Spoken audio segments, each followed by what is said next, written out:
Hello students, मैं सुनील शर्मा और आप सभी का एक बार फिर से जीपीएस एकेडमी में स्वागत है। तो चलिए, पिछले क्लास में जिस तरह से हम लोग यूनिट 1 का जो एनसीईआरटी जो क्वेश्चंस है, एनसीईआरटी के जो एग्जाम्पलर जो क्वेश्चंस थे वो हम लोग यूनिट 1 का कंप्लीट किए थे।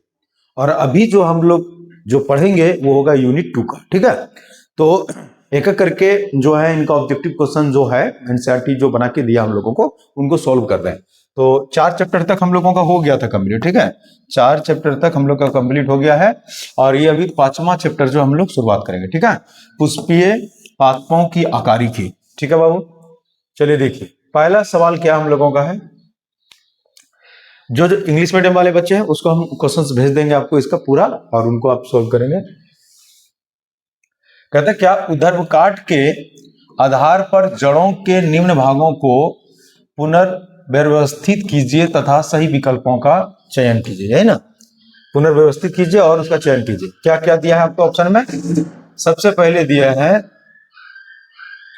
मूल रोम क्षेत्र, विभाजोत क्षेत्र, मूल गोप क्षेत्र, परिपक्व क्षेत्र, दीर्घकरण क्षेत्र। देखिए सबसे पहले जो होता है मूल गोप क्षेत्र होगा, सबसे पहले ये हो जाएगा। सबसे पहले आप खोजिए इसमें से सी नंबर, ये सी सबसे पहले।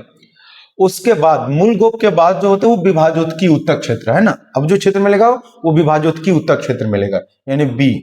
तो इसमें और किसी में है नहीं, तो अब इसका मतलब ये हम लोगों का आंसर हो जाएगा। लेकिन आपको जान लीजिए कि मूल गोप हो गया, मूल गोप हो गया सबसे पहले। उसके बाद जो होता है वो विभाजोत्की क्षेत्र होता है। उसके बाद जाकर जो है दीर्घकरण क्षेत्र कहलाता है। ठीक है, और उसके बाद फिर मूल रोम क्षेत्र, और अंतिम में होता है परिपूर्ण क्षेत्र। समझे? तो हम लोगों का जो आंसर हो जाएगा वो हो जाएगा ए नंबर। ठीक है बाबू, चलिए क्वेश्चन नंबर दूसरा। क्वेश्चन नंबर दूसरा में क्या कहता है कि पुष्पी क्रम में जहां पुष्प अग्राभिसारी क्रम में पार्श्व रूप से लगे होते हैं उसमें सबसे तरुण पुष्पीय कलिका, तरुण का मतलब यंग, नवीन, मतलब जो क्या कहते हैं एक तरुण में, जिसे जवान कह सकते हैं ना, तो बेस्ट बोल सकता है, कलिका की स्थिति होगी। कैसा होगा? निकटस्थ होगा या दूरस्थ होगा या अंतरा पक्षमा भी होगा या कहीं भी होगा? नहीं, ये होगा दूरस्थ। क्या होगा बाबू? दूरस्थ होगा, दूर, सबसे उधर लास्ट में, है ना। चलिए 2 नंबर का आंसर बी नंबर। तीसरा नंबर क्वेश्चन में क्या कहता है बाबू आपको? चना मटर जैसे पौधे के परिपक्व बीजों में भ्रूणपोष नहीं होती है। जरा गौर कीजिएगा कि जितना भी द्विबीजपत्री है, जितना भी द्विबीजपत्री है, जितना भी दाल वाला है ना, दाल पौधे, उसमें आपको भ्रूणपोष नहीं मिलेगा। ऐसा क्यों नहीं मिलता है? ये पौधे को आवृत बीजी नहीं होते हैं, नहीं होता ऐसा। इसमें द्विनिषेचन नहीं होता है, इसलिए इसमें भ्रूणपोष नहीं बनता, इसलिए इनमें भ्रूणपोष नहीं बनता। आगे डी नंबर, बीज के विकास के दौरान विकसित होने वाले जो भ्रूण द्वारा जो है ना, जो भ्रूण विकास कर रहा है वो भ्रूणपोष का इस्तेमाल कर लिया जाता है। ये ऑप्शन सही है। यही कारण है कि उसमें तो भ्रूणपोष बनेगा, लेकिन भ्रूणपोष का उपयोग जो है वो डेवलप करते समय में भ्रूण उसका उपयोग कर लेता है। तो 3 नंबर का आंसर क्या हो जाएगा? डी नंबर हो जाएगा। ठीक है, 3 का डी। अब अरे चौथा नंबर क्वेश्चन क्या कहते हो बाबू? चौथा नंबर क्वेश्चन में कह रहा आपको कि मूलजावासी के अतिरिक्त पौधों के, मूलजावासी यहाँ पर रेडिकल जिसे बोलते हैं, जड़ बनता है, अतिरिक्त अन्य भागों से विकसित जड़ मूल क्या कहलाती है? आपको मालूम ये होना चाहिए कि जो रेडिकल है मूलांकुर, उससे हम जड़ बनेगा। ठीक है, मूलांकुर से रूट बनता है। लेकिन पौधे का और भी ऐसे जड़ है जो मूलांकुर से नहीं बनता है, पौधे के दूसरे भागों से। तो उसे हम लोग मुसला जड़ कहते हैं, नहीं झकड़ा जड़ कहते हैं, अपस्थानिक या ग्रंथिक जड़ नहीं, उससे हम लोग अपस्थानिक जड़ कहते हैं। जैसे आप देखो कि बरगद के पेड़ से जो जड़ लटका हुआ रहता है वो उसका निर्माण मूलांकुर से नहीं होता है ना, वो उसके शाखा से निकलता है, उसे हम लोग क्या कहते हैं? अपस्थानिक जड़। तो 4 नंबर का क्या हो जाएगा? सी नंबर हो जाएगा। ठीक है, चलिए क्वेश्चन नंबर 5 पढ़वाओ। क्या कहते हैं? कहते हैं कि सीरा विन्यास एक पर्याय है जो निम्नलिखित में से किसी के विन्यास के पैटर्न के बारे में बताता है। ये नहीं पूछ रहा आपको सीरा विन्यास।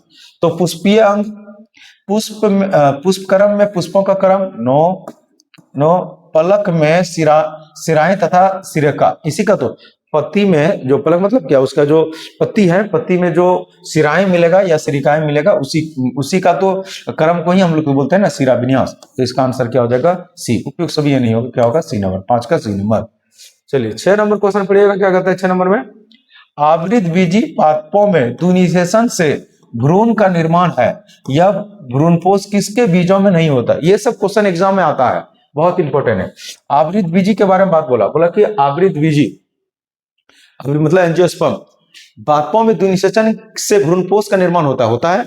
यह भ्रूणपोष किसके बीजों में नहीं होती है। ऑप्शन दिया, चना, ऑर्किड, मक्का और कैस्टर। तो क्या बोलेंगे बाबू हम लोग, तो हम लोग बोलेंगे क्या, तो ऑर्किड। समझ रहे क्या बोल रहे हैं, क्योंकि बीज में बीजों में नहीं होता है, तो ऑर्किड में नहीं होगा। चना में, मक्का में, कैस्टर में इस समय मिलेगा, लेकिन ये ऑर्किड में आपको नहीं मिलेगा। चना में मिलता है लेकिन वो उपयोग कर लेता है, यूज कर लेता है ना। तो क्या हो जाएगा इसका आंसर, तो हम लोग ऑर्किड होगा बी। 6 नंबर का क्या हो जाएगा बोलो, बी नंबर हो जाएगा।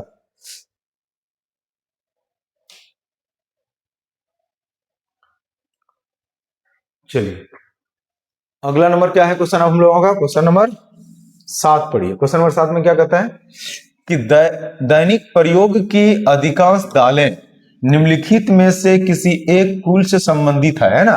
कोई एक कुल से संबंधित है। किस कुल से बोल रहा है, जिसे दैनिक जल प्रयोग अधिकांश दालें, दाल जिसे प्राप्त हो है ना, उस कुल को क्या कहते हैं, सोलेनेसी कहते हैं, फबेसी, लिलियेसी या पोएसी। तो हम लोग उसे क्या कहते हैं बाबू, फबेसी कहते हैं। क्या कहते हैं उसे, फबेसी। 7 का बी नंबर। क्वेश्चन नंबर 8 में क्या कहते हैं, विकसित होने वाले बीज में इसके एक भाग से बीजांडसन जुड़ा रहता है। किससे जुड़ा हुआ रहता है, बीजचोल से नो, नाभिका से नहीं, बीजांडसन नो, किससे होता है बोलो, निभाग से। तो विकसित होने वाले जो बीज होते हैं ना, वो किससे, बीजांडसन से जुड़ा हुआ रहता है, तो निभाग से। 8 का डी। 9 नंबर में क्या कहते हैं बाबू, निम्नलिखित में से किस पौधे से नीला रंजक प्राप्त किया जाता है। तो नील से, नील का पौधा जो होता है ना, नील के पौधे से प्राप्त करते हैं, उसी को हम लोग बोलता है उसी को बोलता है इंडिगोफेरा। उसी को हम लोग क्या बोलता है, इंडिगोफेरा। 9 नंबर का क्या हो जाएगा, बी नंबर। 9 नंबर का बी। क्वेश्चन नंबर 10 क्या कहते हैं, क्वेश्चन नंबर 10 में बाबू, निम्नलिखित स्तंभों का ए का बी के साथ में मिलान कीजिए। मिलान करने बोल रहा है, एक करके आपको मिलान कर। सबसे पहले हमें क्या कर, जो इसमें आप नजर पड़ रहे हैं, सबसे भ्रूणपोष। तो भ्रूणपोष किससे बनता है, द्विनिषेचन से, ठीक है। अनिषेक फलन, बिना निषेचन के ही फल का निर्माण। समझ आ रहा है क्या बोल रहा है, 2 हो गया। और ये जो बीज है, बीज से ही, बीज जो है, बीज से ये अंडक यहाँ पर दिया हुआ है ना, तो ये वाला इनसे मैच कर जाएगा, ठीक है। और एल्यूरेंट सतह क्या है, तो ये है पोषक। अब इसे मिला के देख लीजिए। पहले एक डी का कितना मिला, डी का 3, डी का 3 देखिए कहीं पर है, डी का 3 टो में। चलिए अगला, उसके बाद फिर अनिश्चय फलन, एक बी का 1, बी का एक यहाँ, और बी का 1 कहीं पर है, नहीं है। अगर ये कहीं एक ही टो में है, तब तो ये हम लोगों का ये वाला आंसर हो जाएगा, ऑप्शन नंबर बी, ठीक है। बाकी मिला देखिए मिल जाएगा। ए का क्या बोले थे, ए का 2, ए का 2 हो गया। अनिश्चय फलन बी का 1, बी का 1 हो गया। फिर सी नंबर अंडक का 4 है, सी का 4 हो गया, और डी का 3, डी का 3, ठीक है। चलिए कोई दिक्कत, ये हो गया हम लोगों का। अब चलते हैं हम लोग अगला चैप्टर के तरफ में। चलिए देखिए अब अगला चैप्टर 6, पुष्पी पादपों का शरीर। इसमें करके आप क्वेश्चन चैप्टर 6 हो गया, 5 अभी आपका हो गया कंप्लीट। अब ये छठा 6 जो है अब चालू हो रहा है, ठीक है। देखिए क्या क्या क्वेश्चन कहते हैं इसमें, ऑब्जेक्टिव में आपका। सबसे पहला क्या कहते हैं क्वेश्चन में बाबू, क्वेश्चन कह रहा है तने के अनुप्रस्थ काट को सर्वप्रथम सैफ्रानीन और फिर उसे फास्ट ग्रीन से अभिरंजित करके, मतलब उसको कलर करके, इसकी अस्थाई स्लाइड तैयार करने के लिए पहले की भांति 2 बार अभिरंजित करना होता है। ऐसा करने पर अभिरंजित जाइलम और फ्लोएम, 2 चीजें बोल रहा है। पहला कौन बोला, जाइलम, उसका क्या फ्लोएम का रंग किस प्रकार का होगा। तो मेरे प्यारे बच्चों, इसमें जो जाइलम का रंग होगा वो हो जाएगा लाल, ठीक है, और फ्लोएम का रंग होगा हरा। चूंकि यहां पर जाइलम पहले बोला है, तो ये लाल वाला पहले होगा, फ्लोएम बाद में बोला है तो हरा होगा बाद में, ठीक है। जिसमें पहला दे लाल हरा, हरा तथा लाल, नारंगी तथा पीला, बैगनी तथा संतरी। तो देखिए यहां पर आपको बता दें लाल और हरा। देखिए पहले बोले जाइलम कैसा होगा, लाल होगा, और फ्लोएम कैसे होगा, हरा। यहाँ पे बी नंबर में भी हरा और लाल दिया है, लेकिन पहले किस जाइलम पूछा है ना, तो जाइलम लाल होगा और फ्लोएम क्या होगा, हरा होगा। तो पहला नंबर ऑप्शन हम लोग का सही हो जाएगा, एक का ए नंबर। क्वेश्चन एग्जाम में इस टाइप का क्वेश्चन थोड़ा सा इस तरह का रह सकता है, इसके लिए नहीं। अब अगला क्वेश्चन, इसमें कह रहा है कि मिलान करने के निम्नलिखित में से, ठीक है। चलिए मिलान करते हैं। सबसे पहले विभाज्योति ऊतक मेरिस्टेम। मेरिस्टेम एक मेरिस्टेमेटिक टिश्यू क्या होता है जिसमें जीवन भर विभाजन करने की क्षमता, जिसमें हमेशा इसमें सेल डिवीजन की क्रिया होती है।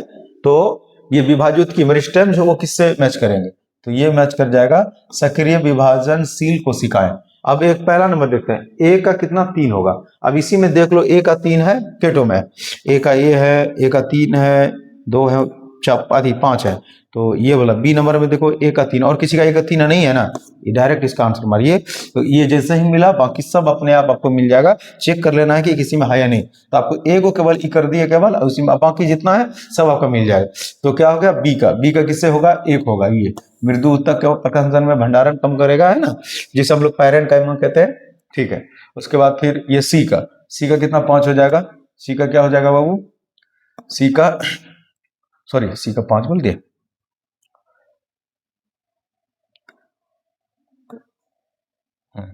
चलिए तो क्या बोले हम आपको बाबू, सी का क्या बोल रहे हैं, सी का 2, सी का क्या हो जाएगा बाबू 2 नंबर। ये यांत्रिक सहायता प्रदान करेगा, जिसे हम लोग कोलेनकाइमा कहते हैं, है ना।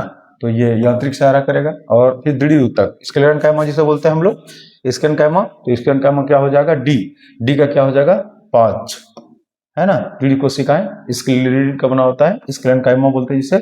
और ये जो बाह्य त्वचीय ये बच गया, ये हो जाएगा बाह्य त्वचीय ऊतक, है ना। तो ई का क्या हो जाएगा बाबू 4 नंबर। तो हम लोगों का आंसर हो जाएगा बी नंबर, ठीक है।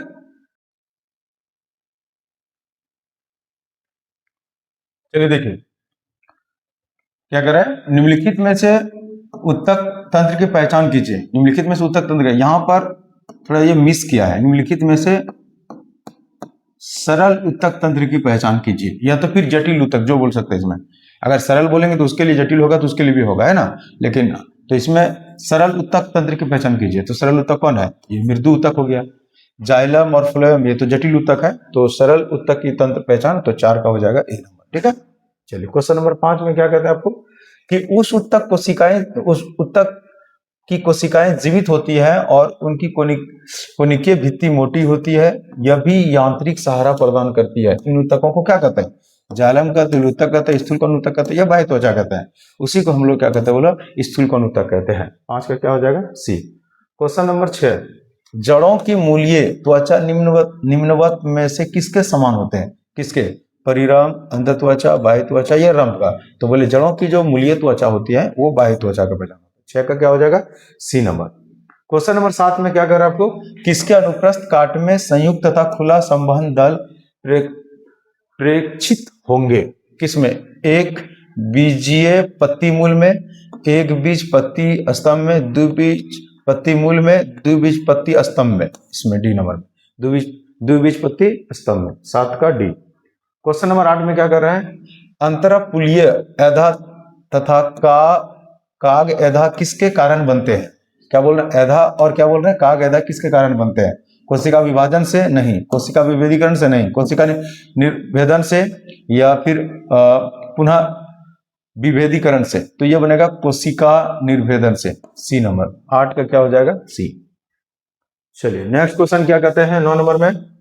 9 नंबर क्वेश्चन में कह रहा है आपको कि कागजन तथा काग का कर्मशः क्या प्रदर्शित करते हैं। तो कागजन तथा काग कर्मशः जो प्रदर्शित करता है काग एधा तथा काग। तो 9 नंबर का आंसर क्या हो जाएगा, तो बी नंबर हो जाएगा। क्वेश्चन नंबर 10 में क्या कहते हैं आपको, कि पुष्पी पादपों के निम्नलिखित किस जोड़ों में बाह्य त्वचा अनुपस्थित होते हैं। बाह्य त्वचा किसमें नहीं मिलता है, पहला मूल शीर्ष तथा प्रोशीर्ष में, प्रोकलिका तथा पुष्पीय कलिका में, बीजांड तथा बीज में, पूर्णवृंत तथा पुष्पवृंत में। तो बाबू जो बाह्य त्वचा जो है वो मूल शीर्षस्थ और प्रोशीर्षस्थ में जो है ये अनुपस्थित रहता, नहीं मिलेगा, ठीक है। क्वेश्चन नंबर 11, पादप की एक टहनी में 4 शाखाएं, देखिए एक पौधा इसका 4 शाखाएं, 1 2 3 1 4, है ना। एक टहनी से 4 शाखा निकला हुआ है, ठीक है।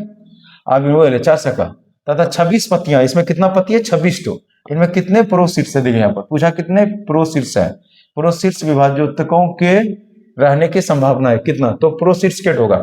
तो इसमें 1 हो गया, इसमें 1 हो गया 2, यहाँ कितना हो गया 3, ये हो गया 4, और ये जिनसे टहनी निकला था इसमें भी तो होगा ना। तो ये 5वां नंबर हो जाएगा। तो मतलब टोटल हो जाएगा 1 2 3 4 5, यानी टोटल मिला के इसमें जो टहनी जी हो जाएगी, टहनी एक टहनी में 4 को निकला हुआ था, तो एक उसका शीर्ष वाला भाग, इसका भी शीर्ष, इसका भी शीर्ष, इसका भी शीर्ष, इसका भी शीर्ष, टोटल कितना हो जाएगा 5, इसी नंबर। और ये जो 26 पत्तियां दिया ना बाबू, वो केवल मात्र आपको फंसाने के लिए, कितना क्या देगा वो सब कुछ नहीं, खाली आपको क्या सवाल पूछा, पादप की एक टहनी है, टहनी निकालिए, उस टहनी में 4 शाखाएं हैं, 4 शाखा निकाल दिए, 1 2 3 4, 4 शाखा निकल गया, उसका शाखा जो निकल तो उसमें एगो मैन तो होगा ना जी, तो वो मिला के कितना हो जाएगा हम लोग का 5। तो 11 नंबर का क्या हो जाएगा, सी नंबर। क्वेश्चन नंबर 12 पढ़िए।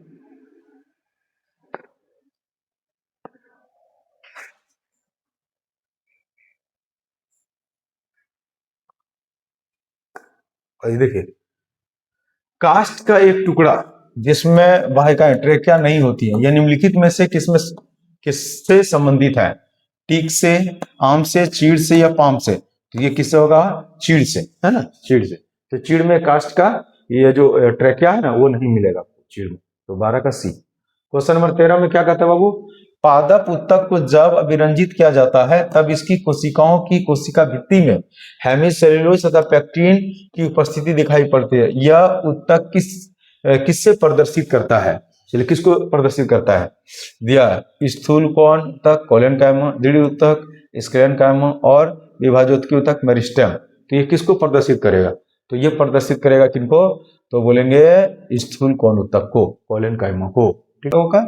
13 का ए, स्थूल कोण कोलेनकाइमा कहते हैं। ठीक है, 13 का क्या हो जाएगा ए। क्वेश्चन नंबर 14 में क्या कह रहे हैं, रेशे किनमें अनुपस्थित रहता है, किसमें, द्वितीयक फ्लोएम में, द्वितीयक जाइलम में, प्राथमिक फ्लोएम में या पत्तियों में, तो द्वितीयक जाइलम में। 14 नंबर का बी हो जाएगा। ठीक है। क्वेश्चन नंबर 15, क्या क्वेश्चन नंबर 15 में क्या कहते हैं बाबू, कि जब हम आलू कंद का छिलका उतारते हैं तो हम छिलके के रूप में किसे उतारते हैं। अगला दिया पेरिडर्म, बाह्य त्वचा, उपत्वचा या रसदारू, नहीं, तो हम लोग कैसे उतारते हैं, इसी को पेरिडर्म, परित्वक। ए नंबर, 15 का ए नंबर। क्वेश्चन नंबर 16 में क्या कहते हैं बाबू, स्तंभ के वाहिका रहित टुकड़े में जो स्पष्ट चांदनी नलिकाएं पाई जाती हैं, इसका संबंध किससे है। पहला नंबर चीड़ से, यूकेलिप्टस से, घास से या ट्रोकोडेंड्रॉन से, ट्रोकोडेंड्रॉन से। ठीक है, 16 नंबर का क्या हो जाएगा, डी नंबर। क्वेश्चन नंबर 17 कहते हैं कि निम्नलिखित में से किसकी कोशिकाएं अपनत कोशिका विभाजन के द्वारा विभाजित होती रहती है। तो किसमें, तर्करूप मूल कोशिका में, मूल गोप में, अधित्वक में या कागजन में। तो किसमें होगा, अधित्वक। तो 17 का सी। 18 नंबर में क्या कहते हैं बाबू, द्विपत्री जड़ जो अत्यधिक वृद्धि प्रदर्शित कर रही है उसमें प्राथमिक जाइलम का क्या भविष्य है ना, क्या भविष्य है। अक्ष के केंद्र में बनी रहती है या छिन्न भिन्न होकर पिस जाती है या पिसती हुई अथवा नहीं पिसती है या द्वितीयक जाइलम द्वारा घिरे रहते, नहीं, यह अक्ष के केंद्र में बनी रहती है। 18 नंबर का ए। 18 का क्या हो जाएगा, ए नंबर। ठीक है, चलिए, तो ये आपका खत्म हो गया। अब हम लोग चलते हैं अगले चैप्टर में। अगला जो हम लोग का 7 प्राणियों में संरचनात्मक संगठन, अध्याय कितना 7। अब इनके जो क्वेश्चन इन सबको सॉल्व करते हैं। ठीक है, चलिए देखिए, पहला नंबर क्वेश्चन में क्या कह रहे हैं आपको, कहते हैं क्या, निम्नलिखित कोशिका की कौन सी एक किस्म बड़ी रक्त वाहिका की भीतरी भित्तियों के निर्माण में भाग लेते हैं। कौन भाग लेते हैं, घनाकार उपकला, स्तंभाकार उपकला, नहीं, सल्की उपकला होगा। तो 1 नंबर का सी नंबर आंसर हो जाएगा। ठीक है। क्वेश्चन नंबर दूसरा क्या कहते हैं कि निम्नलिखित किस श्रेणी के साथ वसा उत्तक का संबंध है ना, किसके साथ वसा उत्तक है, उपकलीय, संयोजी, पेशीय या तो फिर तंत्रिका। तो बाबू यहाँ पर जो हम लोग बात कर रहे हैं वसा उत्तक का, तो वसा उत्तक भी एक टाइप का संयोजी उत्तक ही होता है। 2 का क्या हो जाएगा, बी नंबर। क्वेश्चन नंबर तीसरा, निम्नलिखित में से कौन सा एक संयोजी उत्तक नहीं है, अस्थि है, उपास्थि है, रक्त भी है, या मांसपेशी नहीं होगा, है ना, मतलब ये हम लोगों का आंसर हो जाएगा। 3 का डी। 4 नंबर क्या कहता है, कहता है क्या, पर्यारणिक केचुआ की आय का एक सुस्पष्ट भाग है, यह किस में पाया जाता है। 13, 14, 15 में नहीं, ध्यान रखिएगा, ये मिलता है 14 से 16 के बीच, ठीक है। ये बी नंबर 14, 15, 16, ये तो ठीक आंसर। 4 नंबर का क्या होगा? क्वेश्चन नंबर 5, सूप केचुआओं को चलने में केचुआओं को चलने में सहायता करता है, परंतु यह सभी खंडों में उपस्थित नहीं रहता है। हाँ, निम्नलिखित में से कौन सुखधारी खंड होता है? प्रथम खंड नो, अंतिम खंड नो, अगला क्या दिया है? हाँ, प्रारंभिक खंड नो, 20 से 22 खंड, ये सही है। यहाँ इसमें होता है 20 से 22 खंड होता है ना, मतलब 20, 21 और क्या होगा 22, इस खंड में होता है, ठीक है। आगे क्वेश्चन नंबर 6, आपका ये क्या कहते हैं, 5 नंबर खत्म हो गया। 6 नंबर में, 6 नंबर में क्वेश्चन में क्या कह रहा है? 5 नंबर खत्म हो गया आप लोगों का। अब जो छठा है वो छठा देखते हैं क्या कहते हैं। छठा नंबर क्वेश्चन में, छठा नंबर क्वेश्चन में कह रहा है आपको, तिलचट्टे के लिए निम्नलिखित में कौन सा कथन सही नहीं है? सही नहीं है, नहीं, यहाँ पर ये जो बोला नहीं है, ये नहीं, सही है। क्वेश्चन ये है ना, प्रत्येक अंडाशय में अंडाशय की संख्या 10 होती है। नो। डिंबक अवस्था इल्ली कहलाती है। नो। मादा में गुदासुक अनुपस्थित रहते हैं, ये यूरिया उत्सर्जित करते हैं, ये भी नहीं। देखिए, मेल में जो नर होगा, नर में गुदासुक मिलेगा, लेकिन मादा में गुदासुक जो है वो अनुपस्थित रहते हैं, ये आंसर होगा, ठीक है। इसमें कौन सा कथन सही है? तो ये सब के सब गलत था, है ना। ये पहला वाला ये भी गलत है, लेकिन ये सी नंबर क्या हो गया? सही हो जाएगा, ठीक है बाबू। तो 6 नंबर का आंसर क्या हो जाएगा? C number. ध्यान दो, तिलचट्टे के लिए निम्नलिखित में कौन सा कथन सही नहीं है? नहीं, यहाँ पर होगा सही, कौन सा कथन सही है, ठीक है। चलिए हो गया। तो कौन सा कहता है? निम्नलिखित का मिलान करें, एक एक करके मिलान करते हैं। बसा उत्तक किसका भंडारण, बसा भंडारण करेगा, है ना। तो उसके बाद देखिए ए का कितना हो गया? 4। ए का 4 कहीं पर मिला के देखिए मिल रहा है, देखिए एक ही टॉप पहले में मिल गया बी नंबर में, अब सब अपने आप मिल जाएगा, है ना। तो अस्तरित उपकला क्या होता है? ये त्वचा में, है ना।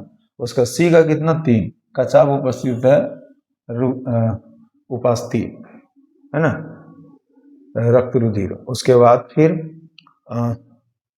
वो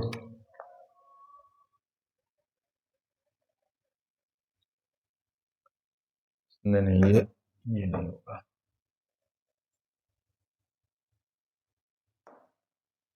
बसा उत्तक बसा का भरण करेगा, ये 4 वाला एक हो गया, ये डायरेक्ट इसमें सभी मिलान हो जाएगा। बी अस्तरित बोले, ये अस्तरित क्या हो जाएगा? 3 से त्वचा में, ठीक है, अस्तरित उपकला, ठीक है।